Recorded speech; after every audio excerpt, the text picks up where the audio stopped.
So, how can you take something as profound and painful as loss and somehow transform it into a source of creative inspiration? It almost sounds impossible, doesn't it? Well, today we're going to explore a really personal essay that does just that, and it uses the incredible Japanese philosophy of Wabi-Sabi as a guide. So the essay, it drops us right into a scene that unfortunately a lot of us know all too well. A hospital room.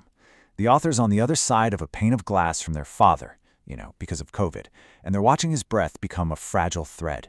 It's just a scene of stark, unavoidable finality. And right from that moment of loss, this central idea just emerges. It's a bit of a paradox when you think about it, right? Acknowledging that everything is temporary, that everything ends, but at the same time knowing that something powerful, an essence, an idea, a legacy, can somehow live on. And that's the thread we're going to follow. Okay, so the very first step on this journey is confronting impermanence head-on. And this isn't some passive acceptance. No, it's a battle, a real battle between what we are desperately trying to hold on to and the truth that's staring us right in the face. And right here, you can see that internal conflict just laid bare. On one side, you've got these warm, vibrant memories we cling to. The sound of laughter, the feeling of a familiar hand, that look of pride. But on the other side, you have the cold, clinical reality of the end.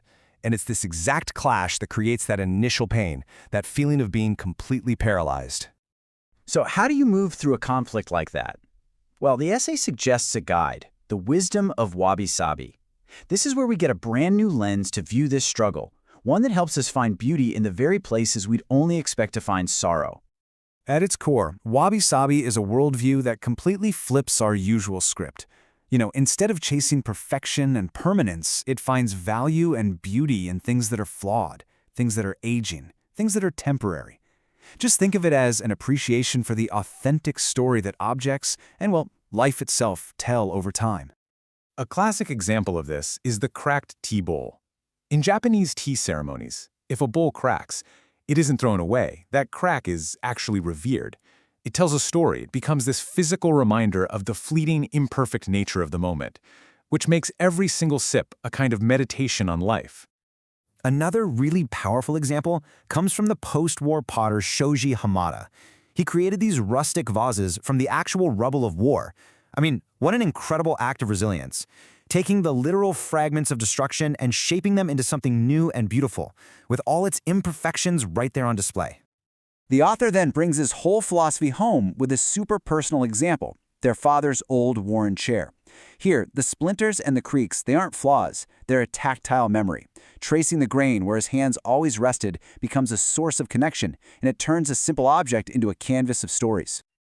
Now, understanding a philosophy is one thing, but actually applying it, that's where the real transformation happens.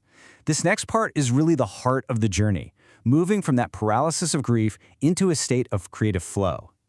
So here's the crucial point, this inner shift. It all starts with that battle we talked about earlier, but the real turning point is acceptance. And that doesn't mean giving up. It means embracing impermanence as a fundamental truth of life. According to the essay, this is the key that unlocks all that creative energy that was being suppressed by the fight. And from there, you can finally start to weave something new. This quote just perfectly captures that final step. You've probably seen kintsugi. It's that Japanese art of repairing broken pottery with lacquer that's been dusted with gold. The whole idea is that the piece becomes more beautiful for having been broken.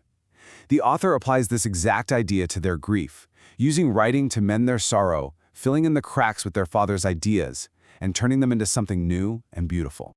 In this creative act, it does something truly remarkable. It transforms these transient, fleeting moments into an enduring legacy.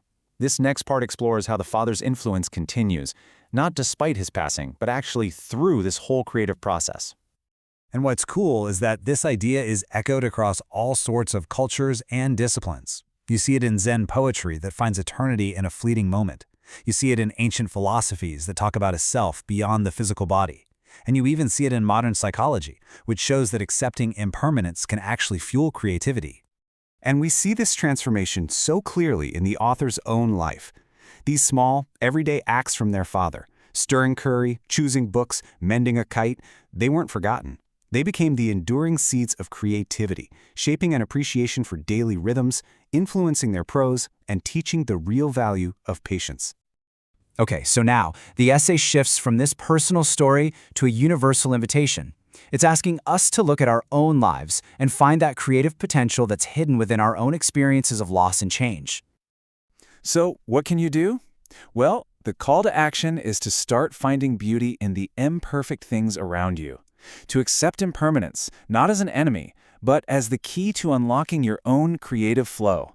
To actively turn loss into inspiration by writing or sketching or even just connecting through thoughts and ideas that last.